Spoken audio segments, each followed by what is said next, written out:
So one day, an apple on a tree fell on a dude called Isaac Newton. How the heck did that happen? And how did we use stuff we learned from that apple to explain freaking black holes in space? Physics basically explains everything at the simplest level. And today, I'll be explaining the ultimate physics iceberg. From how the apple fell, to quantum field theory, and even loop quantum gravity, I'll be covering it all. Let's start with level 1, which are the fundamental concepts. Classical mechanics explains how objects move and how their motion changes because of forces. Classical mechanics is like playing with marbles and figuring out where they roll based on how you push them and how they crash into each other. The foundation of classical mechanics is Newton's laws, which I'm sure everybody has heard of. The first law, the law of inertia, is the resistance of an object to changing speed or direction. For instance, a football at rest will not move unless you kick it. The second law, the law of acceleration, states that the force experienced by an object is proportional to the mass of the object times the acceleration it experiences. Basically, F equals ma. If you push something, it will accelerate in the direction you pushed. The more mass, the more you need to push it to get it to speed up the same amount. The third law, the law of interaction, states that every action produces an equal opposite reaction. If you push on something, it automatically pushes back on you, exactly as hard, in exactly the opposite direction. Basic electromagnetism explains the interaction between electricity and magnetic fields. Objects can have positive or negative electric charges. Opposite charges attract, while like charges repel. These objects also contain electric fields that exert forces on other charged objects. For instance, a balloon rubbed on your hair creates an electric field that can attract small pieces of paper. Similar to electric fields, magnetic fields are created by magnets or moving electric charges. They exert forces on other magnets and moving charges. Think of the field around a magnet that makes a compass needle point north. When these electric and magnetic fields interact with each other, electromagnetic forces are produced. These forces are used in technologies like X-rays, maglev trains, and even your smartphone. When electric and magnetic fields change together, they can create waves that travel through space. Light, radio waves, and X-rays are all examples of electromagnetic waves. The Wi-Fi you use every day uses radio waves to transmit information. Thermodynamics is the study of the relations between heat, work, temperature, and energy. There are 3 laws of thermodynamics. The first law states that energy cannot be created or destroyed. The second law states that for a spontaneous process, the entropy of the universe increases. Basically, everything in the universe is getting less organized, not more organized. You can't unexplode a star. The third law states that a perfect crystal at 0 Kelvin has 0 entropy. Basically, if you get stuff cold enough, the molecules that make it up stop moving. Waves and optics explain the behavior of waves and light. Waves are disturbances that transfer energy from one place to another without transferring matter. For lots of physics, saying something is a wave is just a shorter way to say something behaves in a way that can be described with the wave model. They can be found in many forms, such as sound waves, water waves, and light waves. Optics is the study of light and how it behaves. It explains how light interacts with different materials and how we can manipulate it, such as reflections, refractions, lenses, and prisms. For instance, lenses allow us to treat eye conditions like short-sightedness. We're now moving on to level 2, the intermediate concepts. Special relativity explains how speed affects mass, time, and space. It is the idea that no matter how you measure it, the speed of light is always constant, and all other speeds are relative. If you are walking down the aisle of a bus, a passenger will say you are moving very slowly, but relative to a person on the street, you are moving very fast. However, light is special. The relative speed of light never changes, and it is always constant. Hence, the speed of light is a special relativity. Basic quantum mechanics looks at things on a really small scale, like atoms and electrons. And when you get that small, things start to behave very strangely. The best way to understand quantum mechanics is through Schrödinger's cat. Imagine you put a cat inside a strong box. Inside that box, there's a bomb that has a 50% chance of exploding. Now, on our level of physics, we would assume that when you look inside the box, the cat is either alive or dead, with a 50% probability of each outcome. If you open the box and the cat is dead, you can assume the bomb went off. If you open the box and the cat is alive, you can assume the bomb did not go off. With quantum mechanics, however, it's not so simple. According to quantum mechanics, before you look inside the box, the cat is in both an alive and dead state, and the bomb both did and did not go off. It is only when you look inside and see either an alive or dead cat that the cat actually becomes either alive or dead. Before looking in, it was both at the same time. I know it's confusing. That's because on our scale of the universe, this makes no sense. But on the quantum scale, it makes perfect sense. If we look at an electron, it's crazy. An electron's position is not defined by where it was a second ago, but defined by what's called a probability cloud. An electron has an X% chance of being over here, and a Y% chance of being over there. We can't know for certain where it is until we actually look. This is because the electron is in what's known as a superposition. It is simultaneously existing in every place at the same time. But when we look at it, it seemingly chooses to be in one particular place.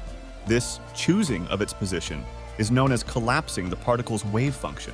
Basically, its probability of being in a particular place. Electromagnetic theory is the more complex version of basic electromagnetism on level 1. In 1864, Maxwell discovered that electric and magnetic fields travel through space, moving at the same speed of light as waves. Maxwell's theory states that light is a propagating wave of electric and magnetic fields. The theory describes the interaction between the electric and magnetic field. To understand this theory, you need to understand two things. The first thing is charges, which you learned just now. If you put something with a positive charge together with something with a negative charge, the field is canceled. The second thing is a field. A field is a potential force. It isn't a force yet, but it could be. To produce a force in a field, we have to bring in another thing that has the same kind of field around it. For instance, the Earth has a gravitational field due to its mass, but there is no force yet. Bring in another mass and you have a force between them. Well, a charge has a field around it. Bring in another charge and you have a force. An electric force. Maxwell's equations are 4 partial differential equations that describe how charges create fields and how the fields interact with each other. Modern physics deals with the post-Newtonian concepts in the world of physics. One such concept is the photoelectric effect.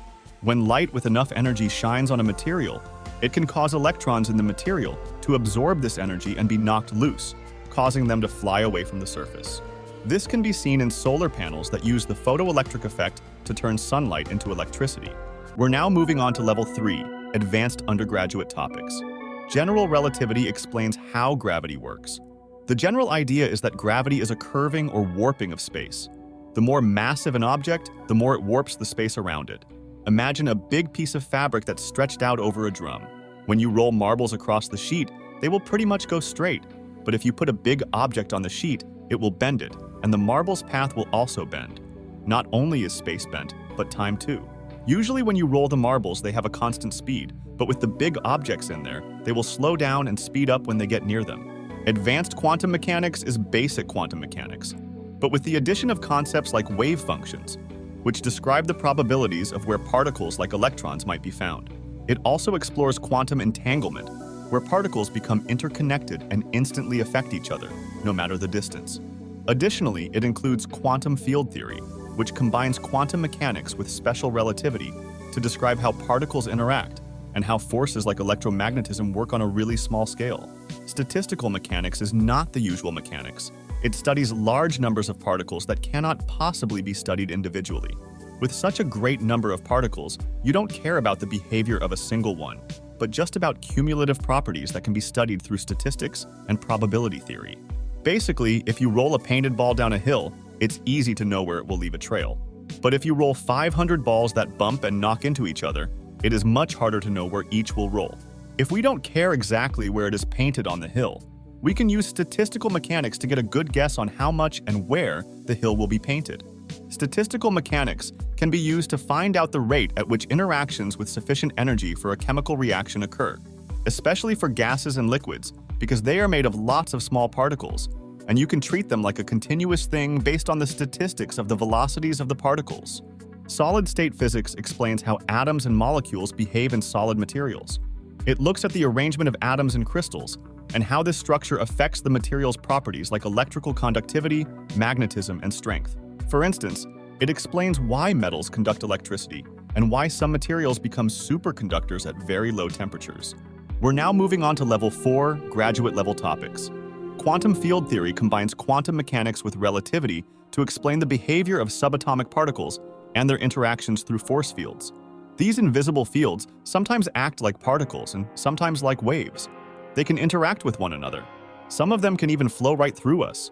The easiest way to understand quantum field theory is through the candy machine analogy. Think of fields as candy machines. You put enough money in, you get a piece of candy.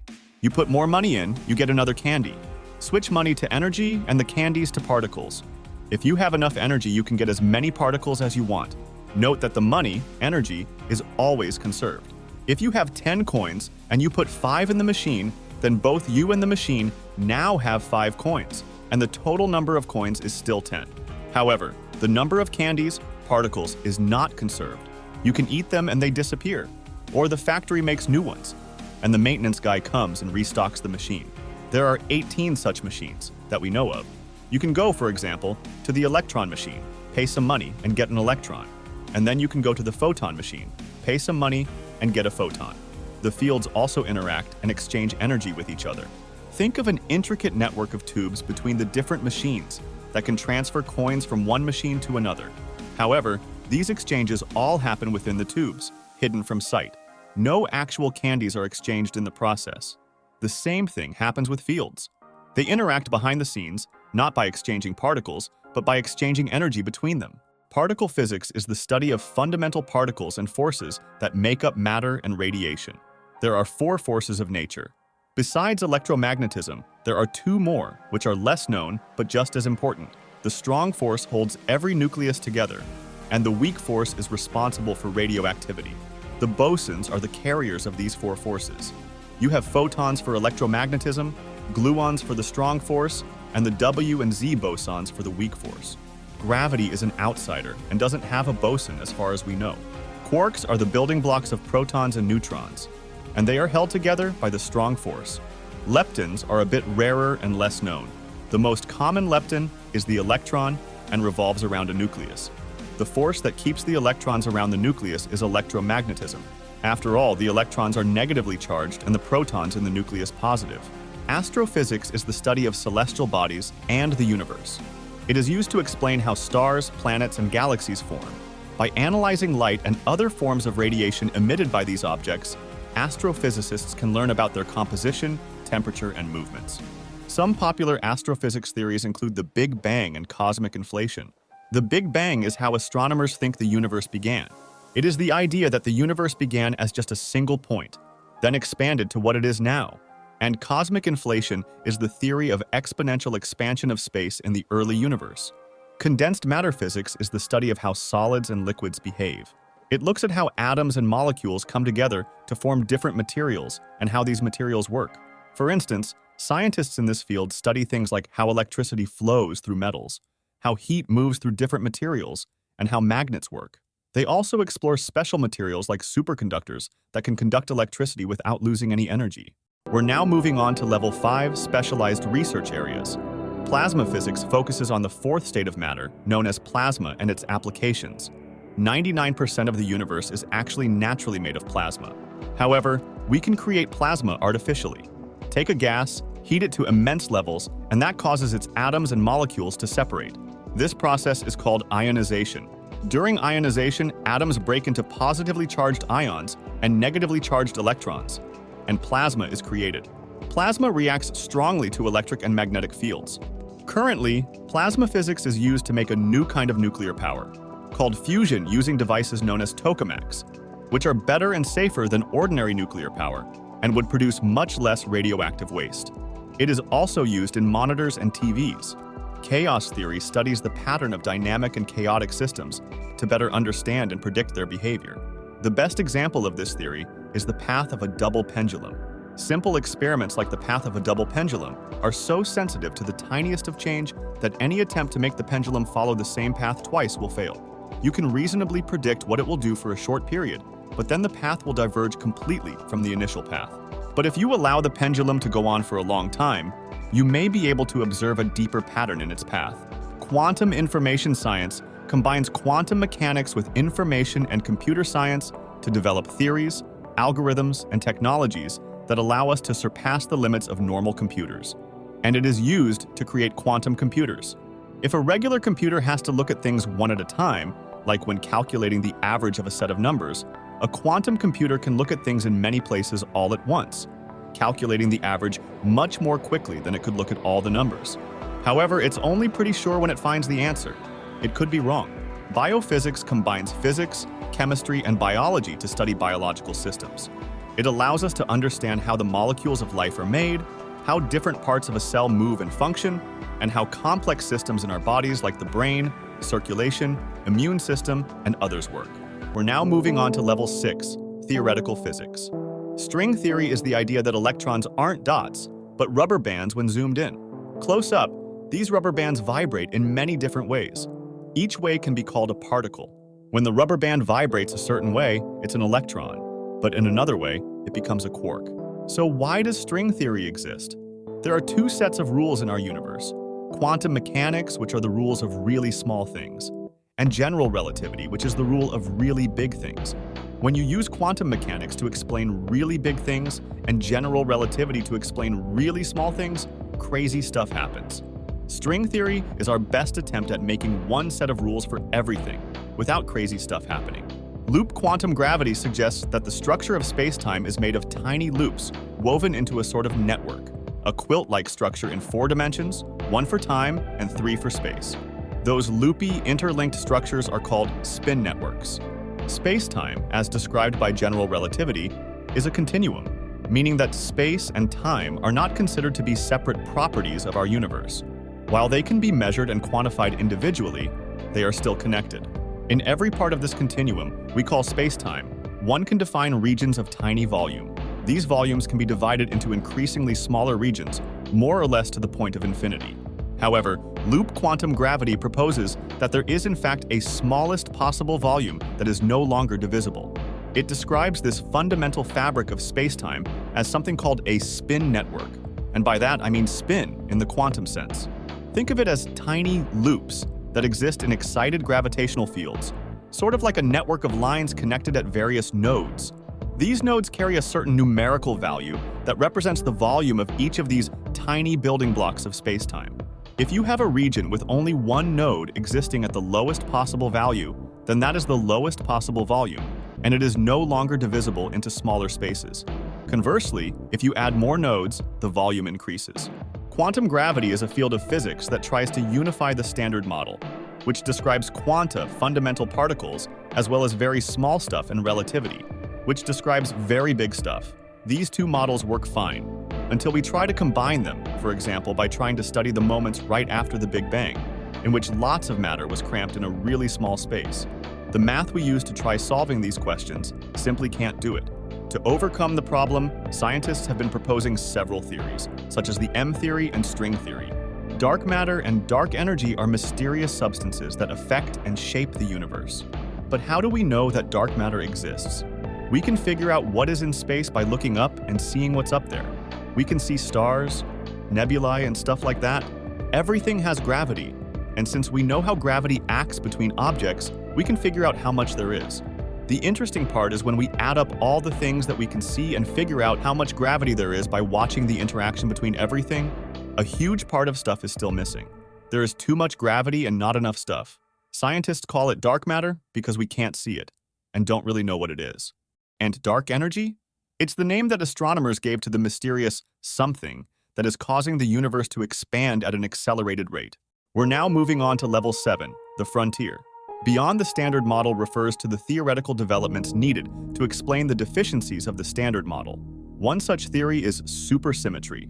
Supersymmetry is the idea that when elementary particles such as photons, electrons, and quarks were formed at the beginning of the universe, matching superparticles were also created. If this is true, then there would be at least twice the kind of particles in the universe. But why does supersymmetry exist? The Standard Model predicts that all particles should be massless, but that is different from what we observe around us. Theorists have come up with a mechanism to give particles masses that requires the existence of a new particle, the Higgs boson. However, it is a puzzle why the Higgs boson should be light, as interactions between it and Standard Model particles would make it very heavy. The extra particles predicted by supersymmetry would cancel out the contributions to the Higgs mass from their Standard Model partners, making a light Higgs boson possible. In addition, supersymmetry also links the two different classes of particles known as fermions and bosons. Particles like those in the Standard Model are classified as fermions or bosons based on a property known as spin. Supersymmetry brings the two types of particles together, despite them being very different. Quantum Foundations explores the basis of quantum mechanics. It seeks to understand the most counterintuitive aspects of quantum theory, reformulate it, and even propose new generalizations. For instance, quantum Darwinism. This theory explains how the classical world we experience emerges from the quantum world. In the quantum world, particles can exist in multiple states at once, called superposition. This is strange and not what we see in our everyday life. Quantum Darwinism suggests that when a quantum system interacts with its environment, only certain states survive and spread, while others fade away. This is similar to natural selection in biology, where the fittest organisms survive and reproduce. Emergence occurs when a complex entity has properties or behaviors that its parts do not have on their own, and emerge only when they interact in a wider whole. Basically, an emergent system is something complex that emerges from simple rules. Take chess, for example. The rules are pretty simple, really. You have a few different pieces that move in different ways, but none are too complex. And then a few rules about upgrading pieces and win conditions. Though the rules are all fairly simple, when combined they form a game that is surprisingly intricate and complex. The rules of the game could fit on an index card, but you could write entire books about strategy and still not cover everything. An example of emergence in physics would be the phase changes in matter. Multiverse theories suggest that there is an infinite number of universes. But why would scientists ever think that? Well, that's because there's an experiment that shows photons, electrons, atoms, pretty much everything behaves as a particle when it hits things, and as a wave when it's in transit. We can send a light down a path through two slits, and the wave pattern from the two slits will interfere with each other, just like waves in water will. The freaky part is that there's still interference when it emits only one photon. It somehow interferes with itself, even though as a single thing it can't go through both slits. Now, how the hell do we explain that? Besides the Copenhagen interpretation, we can use the multiverse theory, which says that every possible random chance occurs, but in a different parallel world. And we fall into one reality or another at random. But there's not as much evidence for this one as the Copenhagen idea.